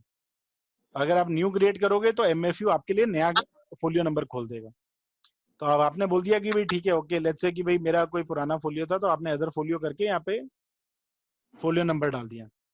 दूसरा फिर हम अभी आपसे यहीं पे पूछ रहे हैं कि आपकी इक्विटी स्कीम कौन सी होनी चाहिए। तो इक्विटी स्कीम आपने बोला कि मेरी equity scheme let's say blue chip है और मेरी asset allocation scheme axis dynamic equity fund है, ठीक है। दूसरा फिर हम पूछते हैं कि आप मंथली कितना करना चाहते हो। तो मंथली आपने लिखा कि भाई मैं लेट्स से 5,000 करना चाहता हूँ, ठीक है ना। Do you want to make an initial payment, आप आज भी कुछ करना चाहते हो, क्योंकि यहाँ पे तो मैं रिक्वेस्ट जो है वो 10th जून की दे रहा हूँ, but do you want to do something right now, yes और no, that is up to you. तो आप डिसाइड करोगे कि हाँ या ना। अगर आप नो करते हो तो वो नहीं पूछेगा, अगर येस करते हो तो वो पूछेगा, ठीक है। दूसरा फिर ये है कि यहाँ पर आपको ओटीएम मैंडेट रजिस्टर करना पड़ता है, क्योंकि हमारे को हर महीने ये डेबिट करना है, उसके लिए हमारे को ओटीएम मैंडेट चाहिए। तो ओटीएम मैंडेट के लिए भी हमने जो सिस्टम है ऑटोमेटिक किया हुआ है, तो आप यहाँ पे जाके उनका पेज जो है वो रजिस्टर कर सकते हो। तो एमएफयू का जो ऑटोमेटेड ओटीएम मैंडेट होता है उसको वो ई पेज कहते हैं, तो आप ई पेज से ये क्रिएट कर सकते हो। तो यहाँ पर क्या होता है कि उनके लिमिटेड बैंक्स के साथ टाई अप है, आप ऐड कर सकते हो, आप बोल सकते हो कितना जा सकते हो, यहाँ पे 1 लाख तक जा सकते हो आप मैक्सिमम, ठीक है। आप आपने 1 लाख रुपीज डाल दिया, सॉरी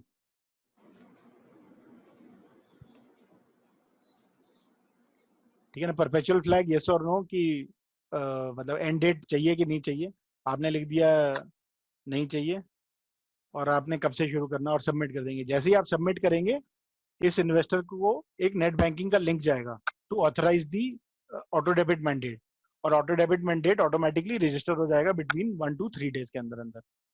उसके बाद आप फिर ये स्मार्ट इन्वेस्टिंग जितनी भी ट्रांजेक्शन है ये आप क्रिएट कर सकते हैं, और ऑटोमेटिकली आपको यहाँ पर वो शो करने लग जाएगा। तो PRN विच इज कॉल्ड पे इजी रजिस्ट्रेशन नंबर, तो ये आपको यहाँ शो करना शुरू कर देता है।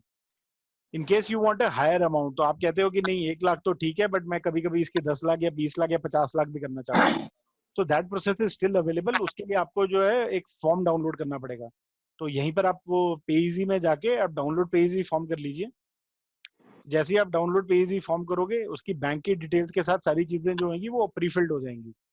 You get the sign from the investor and you submit it to the nearest CAMS or Carby center, और वो 20 to 30 days के अंदर अंदर मैंडेट रजिस्टर कर देते हैं। so there are 2 ways to register the OTM mandate, one is offline, one is online, और दोनों प्रोसीजर आपके पास यहाँ पर हैं। so you can create the one time mandate from here itself.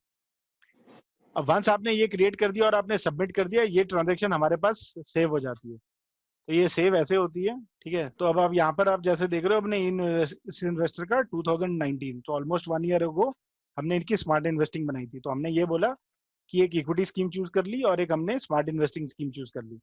तो ये दोनों, और 7 और 21 तारीख को ये जाना चाहिए। तो ऑटोमेटिकली अब क्या होता है कि जब हमने रजिस्टर किया, ठीक है, तो वो ऑटोमेटिकली जो परचेज है वो एक्सेस डायनेमिक के अंदर, क्योंकि हम रेड जोन में थे, ऑटोमेटिकली उसने एसेट एलोकेशन के अंदर परचेज करनी शुरू कर दी, क्योंकि हम रेड जोन में हैं। और उसके बाद अब जैसे ही हमारा ग्रीन जोन आया, तो 21 मार्च के बाद हमारा ग्रीन जोन आ रहा है, तो वो ऑटोमेटिकली उसने मिड के इक्विटी के अंदर परचेज करनी शुरू कर दी। तो आपका एसेट एलोकेशन में भी पैसा पड़ा है और इक्विटी के अंदर भी पैसा पड़ा है। तो this is how the system work, और यहीं पर आपको सारा दिख जाता है कि ट्रांजेक्शन कैसे हो रही है, कैसे नहीं हो रही है, और आप यहाँ से देख सकते हैं। सो this is how it will work. अब पैसा उनका मिड कैप और डायनेमिक दोनों के अंदर है। एज एंड व्हेन जब हम जिस जोन में पहुंचेंगे, हम जैसे ही ग्रीन जोन के अंदर पहुंचेंगे, वो ऑटोमेटिकली बोल देगा जितना भी पैसा एक्सेस डायनेमिक के अंदर है उसको स्विच करके एक्सेस मिड कैप के अंदर ले आओ। और जैसे भी हम ग्रीन जोन से रेड जोन के अंदर आएंगे, it will do the vice versa. It will say कि आप मिड कैप से सारा पैसा उठा के डायनेमिक में ले आओ।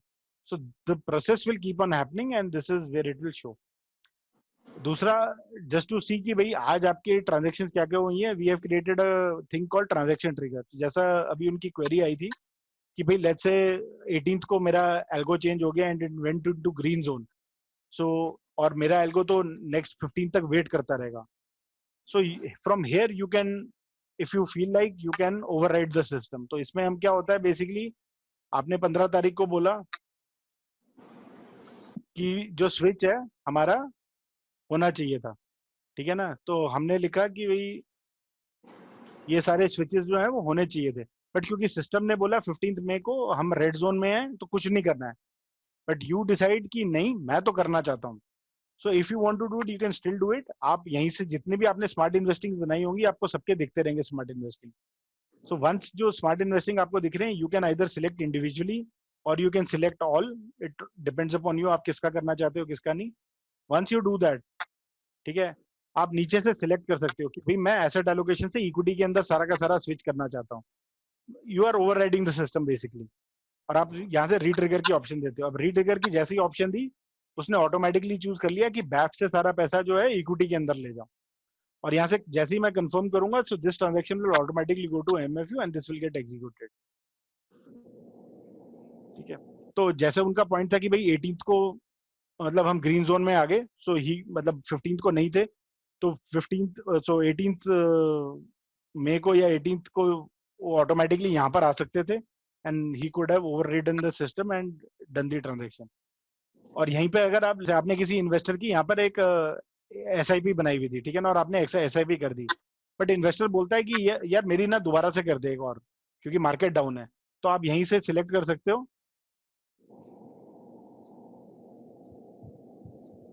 और रीट्रिगर। तो अब वो क्या कर रहा है, वो ऑटोमेटिकली 7,000 रुपीज की एक और एक्सेस मल्टी कैप के अंदर परचेज कर रहा है।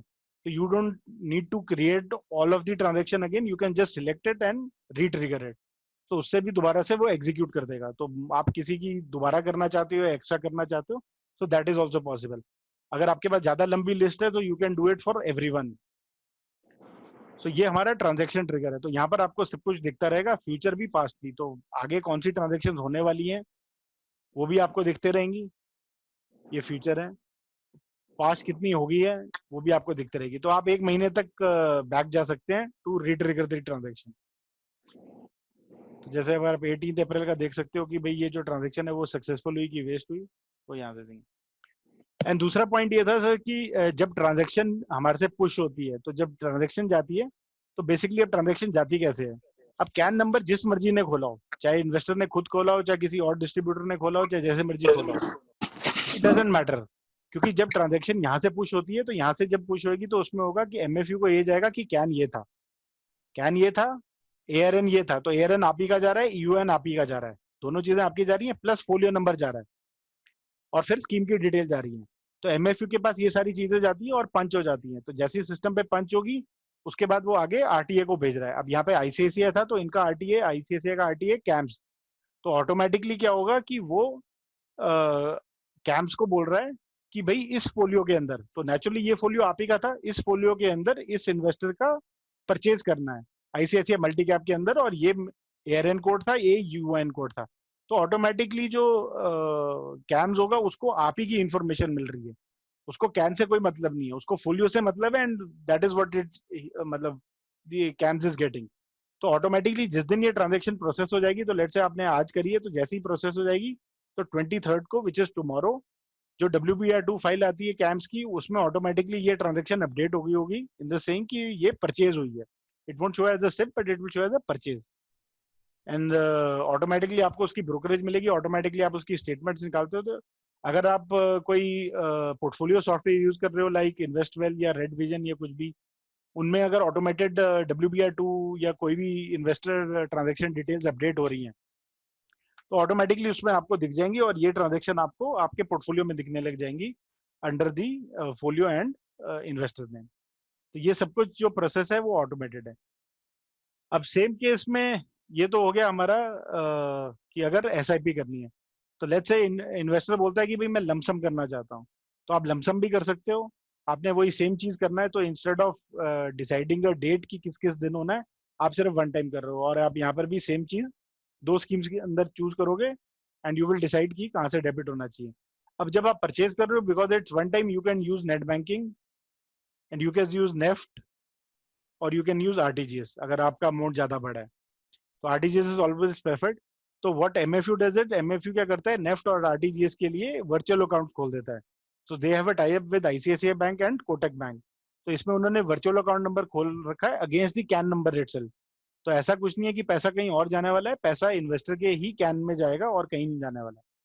और आप इसमें नॉर्मल आरटीजीएस कर सकते हो, आइदर बाय नेट से आरटीजीएस कर सकते हो, और आप या फिर आप बैंक जाके कर सकते हो। whichever way you want to do it, you can do it and you can submit it here.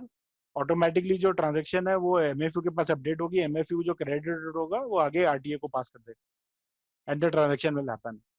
अब तीसरा जो क्वेश्चन आता है सबका आता है वो कि एग्जिस्टिंग इन्वेस्टमेंट, भाई हमारे पास एग्जिस्टिंग है, तो अगर एग्जिस्टिंग कोई एसआईपी है, ठीक है ना, तो एसआईपी तो आपको स्टॉप करनी पड़ेगी, क्योंकि हम एसआईपी को, because we can change the name of the scheme of the SIP, so existing SIP आपको स्टॉप करनी पड़ेगी और यहाँ पर आपको फ्रेश एसआईपी शुरू करनी पड़ेगी। बट अगर एग्जिस्टिंग लमसम आपके पास पड़ा हुआ है, that you can onboard in the system. अब उसमें आप क्या कर रहे हो कि सेम वे आपने लिखा है एग्जिस्टिंग है, आपको फोलियो सिलेक्ट करना पड़ेगा, जो भी आपने फोलियो सिलेक्ट करा हुआ है। अब आपने सिलेक्ट किया कि मेरी इक्विटी स्कीम कौन सी होगी, मेरी एसेट एलोकेशन स्कीम कौन सी होगी, आपने दोनों स्कीम सिलेक्ट कर ली। अब यहाँ पर आप मेरे को बता रहे हो कि पैसा कहाँ है, ठीक है, आप बोल रहे हो मेरा पैसा ब्लू चिप में पड़ा है या मेरा पैसा बैलेंस्ड एडवांटेज में पड़ा है।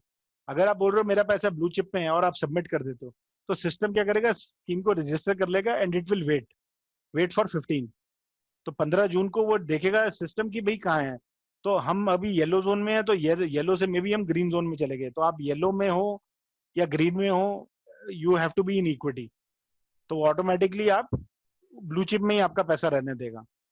बट अगर लेट से आप बोलते हो कि भाई मेरा पैसा जो है वो डायनेमिक इक्विटी के अंदर है, तो ऑटोमेटिकली जैसे ही हम 15 तारीख को ग्रीन जोन टच करेंगे, ऑटोमेटिकली वो स्विच रिक्वेस्ट भेज देगा ऑल यूनिट्स की, कि switch all units from Axis dynamic into equity scheme whatever you had chosen. So यहाँ पर आपने एक्सिस ब्लू चिप शो किया था, तो वो ऑटोमेटिकली एक्सिस ब्लू चिप के अंदर ट्रांसफर कर देगा। सो ये जो स्विच इन स्विच आउट है, ये ऑटोमेटिकली फिर होते रहेंगे बेस्ड ऑन दी एल्गो। आप ग्रीन से रेड जा रहे हो, रेड से ग्रीन जा रहे हो, उन दोनों के बीच में चलता रहेगा। तो lump sum is you can use for existing, but SIP के केस में तो आपको एसआईपी स्टॉप करनी पड़ेगी और फिर दोबारा स्टार्ट करनी पड़ेगी। अब लास्ट हमारे पास आ जाता है वैल्यू एसटीपी। तो आप वैल्यू एसटीपी में भी सेम जैसे मैंने आपको कैलकुलेटर में दिखाया था, आप फ्रेश कर रहे हो, आप बोल रहे हो कि भाई एक्सेस है। अब यहाँ पर इंस्टेड ऑफ 1 स्कीम आपको 3 स्कीम चूज करनी है। आप लिक्विड चूज कर रहे हो, आप ब्लू चिप चूज कर रहे हो, और आप डायनेमिक इक्विटी चूज कर रहे हो, और whichever ways you want to choose, and you can decide the amount. तो ये अमाउंट अगर आप फ्रेश कर रहे हो तो आप यहाँ से परचेज भी कर सकते हो कि भाई मैं कितने, let's say 1, 10, 100,000 कितने लाख की करना चाहता हूँ। तो हमारा जो एसटीपी है वो basically we recommended for 5 years। तो हमारी जो स्ट्रैटेजी है वो 5 years के हिसाब से चलती है, but it is entirely up to you, you want to finish it between 2 years 3 years depending upon कि हम येलो जोन में है या ग्रीन जोन में है, बिकॉज येलो और ग्रीन के अंदर स्विचेस जो होंगे वो ज्यादा फास्ट होने लग जाएंगे। So whatever amount you fill here, can we do SIP in liquid? हाँ, तो एसआईपी फिर आपको नॉर्मल एसआईपी करनी पड़ेगी। So somebody had a question कि can we do SIP in liquid and value STP? तो आप एसआईपी लिक्विड के अंदर कर सकते हैं, नॉर्मल एसआईपी, और आप जो स्मार्ट इन्वेस्टिंग वैल्यू एसटीपी है वो आप क्रिएट कर सकते हैं। तो ऑटोमेटिकली लिक्विड के अंदर पैसा आता रहेगा और वो आपका ब्लू चिप या डायनेमिक के अंदर स्विच करता रहेगा। But the point of concern here is just the amount.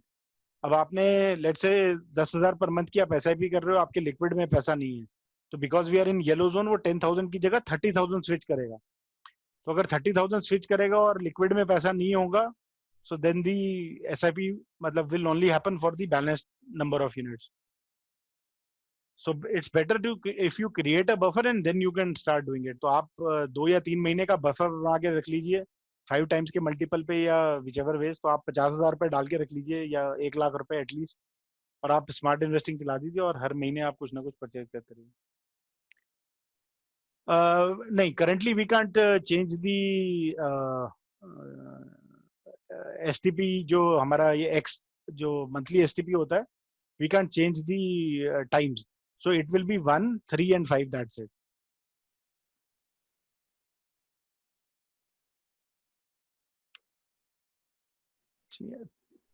तो ये आपका हाँ हो गया फ्रेश इन्वेस्टमेंट का। अगर आपके पास एग्जिस्टिंग है उसका मतलब है कि अभी करंटली आपके लिक्विड स्कीम में या इक्विटी सेविंग स्कीम में पैसा पड़ा हुआ है, so you can use that as well. तो आप उसी में ही स्टार्ट कर सकते हो। यहाँ पर आपको अदर फोलियो डाल के आपको फोलियो नंबर डालना पड़ेगा कि कौन सा उसमें पैसा है। हमारा सिस्टम सेव कर लेगा ट्रांजेक्शन को, it will do nothing right now. So the STP happens on 7th of every month। तो 7 तारीख को वो बोलेगा कि जो कोर स्कीम है लिक्विड से ब्लू चिप या डायनेमिक, सो विच एवर, तो naturally most probably we will be yellow और इन ग्रीन जोन। सो वो ऑटोमेटिकली बोलेगा ब्लू चिप के अंदर या तो 10,000 का 3 times विच विल बी 30,000 या फिर 50,000, उतना वो स्विच करने की रिक्वेस्ट दे देगा। लिक्विड फंड में अगर पैसा होगा, बिकॉज यू आर सीइंग कि it's an existing investment, so that would mean कि इसमें पैसा है। तो अगर 30,000 या 50,000 जो भी अमाउंट मिले उसको, तो वो ऑटोमेटिकली स्विच कर देगा। बाकी अगर कुछ भी एरर आएगा तो वो आपको दिख जाएगा। And STP currently is only available monthly, it is not available weekly or fortnightly. We will see as and when if we can we will be able to enable that option, but right now it's only monthly. तो ये तो हमारी smart investing होगी, which is the platform मतलब is all about. उसके बाद आप normal अगर आप चाहो तो नॉर्मल परचेजेस और रिडम्पशन भी कर सकते हो। So these are the normal purchases if you want to do, या आप एडिशनल करना चाहते हो, जैसे आपने किसी की स्मार्ट इन्वेस्टिंग बना दी, अब आप उसमें चाहते हो कि मैं और पैसा ऐड कर लूँ, सो यहाँ से आप कर सकते हो। MFU allows it to add multiple schemes at one go, और एक ही डेबिट मैंडेट मतलब डेबिट होएगा। तो आप बोल रहे हो कि भाई मैं 50,000 एक्सेस में करना चाहता हूँ, 50 ICICI में, 50 मोतीलाल में, 50 मेरे के अंदर, टोटल मैं एक ही पेमेंट करूंगा 2 लाख रुपए की। So you can do that as well. Redemption का भी सेम वे है, आप यहाँ से प्रोसेस करवा सकते हैं। यू कैन से कि भाई किस में रिडम्पशन करानी है, एंड बेस्ड ऑन दैट अगर उसका फोलियो होगा तभी आपको वो स्कीम दिखाएगा, and you can do that. Plus जो भी हाँ, दूसरा ये है कि अगर आप मल्टीपल बैंक्स ऐड कर रहे हैं, so MFU gives you an option to change the bank. तो आपने लेट से 2 या 3 बैंक ऐड कर रखे हैं, तो यहाँ से आप बैंक चेंज कर सकते हो कि भाई मेरे को फंड यहाँ नहीं यहाँ चाहिए। You don't have to go and register banks each and everywhere with every AMC। आप MFU में अगर आपने एक बार तीनों बैंक रजिस्टर कर लिए, you can ask for redemption in any which bank. Switch भी सेम वे करता है SIP। सो दीज आर, सो ये जो SIP है, this is a normal SIP। So normal SIP also you can register from here if you feel like. आप चाहो तो आपके अपने BSc NSE में जैसे कर रहे हैं वैसे भी कर सकते हैं, अगर आप चाहो तो यहाँ से भी कर सकते हैं। And the other thing is that whatever transaction you do here, this will also reflect in your MFU account. तो in the sense कि MFU का platform आपको लेने की technically कोई जरूरत नहीं है. But if you still let's say 3 years down the line या 1 year, 3 months down the line, आप decide करते हो कि चलो मैं यार MFU का भी platform ले लेता हूँ, तो sign up for them is free. You can sign up with them और आपको वो यूजर नेम पासवर्ड दे देंगे. एज एंड व्हेन वो देते हैं तो any transaction which you are doing here that will start reflecting there also, और जो हो चुकी है वो भी आपको शोकेस करती रहेगी. तो बेसिकली क्या होगा कि आपने जो भी कैन खोल रखे हैं, जो भी आपने परचेज कर रखी होगी, या जो भी आपकी स्मार्ट इन्वेस्टिंग में परचेज गई होगी, तो everything will start showing there also. तो आपको वहां पर भी दिखता रहेगा और आप यहाँ से भी कर सकते हो. So that is entirely up to you. और ये जो SIPs होंगी ये भी नॉर्मल SIPs हैं. इसका भी सेम वे है, क्योंकि पेज आप मैंडेट रजिस्टर कर चुके हो. You can use the same SIP mandate here also, and you can cancel the STP here also. तो आपको कोई मैनुअली कहीं पे जाके कैंसिल करने की, या अगर नॉर्मल SIP जैसे कैंसिल करने के लिए वो बोलते हैं रिक्वेस्ट दो या ये करो, या मल्टीपल AMCs के पास जाने की कोई जरूरत नहीं है. You can do everything here and from here itself. Existing जो आप पहले ही क्रिएट कर चुके हो वो आप यहाँ नहीं कर सकते हो. It is only which will be registered with MFU that can be cancelled. अगर आपने कोई AMC के साथ रजिस्टर कर रखी है, लेट्स से ICICI के साथ कर रखी है, तो वो आप यहाँ से कैंसिल नहीं कर सकते. बट हाँ, अगर आपने MFU के साथ कर रखी है, that you can go ahead and cancel from. And SWP भी आप सेम वे पे बना सकते हो, एंड STP भी आप सेम वे पे बना सकते हैं. तो ये आपकी नॉर्मल ट्रांजेक्शन होगी. So that will complete the transaction part. I can take questions right now. You can write an email to us and we will tell you as and when we will be doing a new session. Anyone is using this software since last 2 years in Pune, or just we want to? आप email लिख सकते हैं sir को, sunil@mrbond.in, and we will reply. Platform. So multiple ARN के लिए, so you will have to create multiple accounts. So you will have to take multiple subscriptions. I'm using Red Vision. It is advisable to take your platform. See, basically अगर portfolio के लिए आपको चाहिए तो naturally you will have to keep using Red Vision. But अगर आप transaction wise देखना चाहते हैं तो you can very well use this platform for all and every transaction. Fine then, as we don't have any more questions, so I will end this.